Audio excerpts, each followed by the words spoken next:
got this from GPT, for example. As you can see, these are workflows for different types of skill levels. So what I do here is I go on the infrastructure composer. So this is ISC, except it's visualized. So it's more interactive than individually going for each of these services. So what you want to do over here is you want to drag and drop the components. For example, IAM. You want to search up from this list of resources, and you want to select whatever thing that you want, right? Could be user, anything, right? So what you want to do is you want to make sure you build these workflows like this. And once you're done building one of these workflows, you can click this button to arrange things together. For example, let's say you have user to group addition. That's like the next part. You can group things together. So let's say you make this one and let's call it like beginner right here.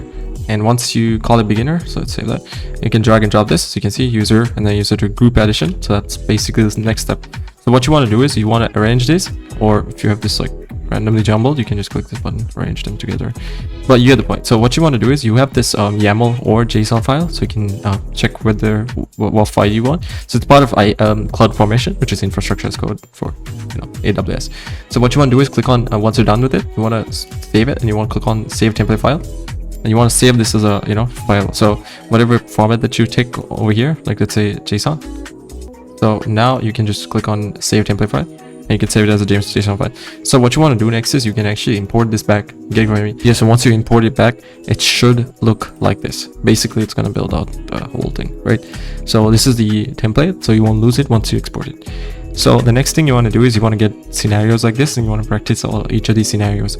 The next step that I do personally is I do this type of self-study, like active recalling with GPT. I've made a separate video on this, on how this is done.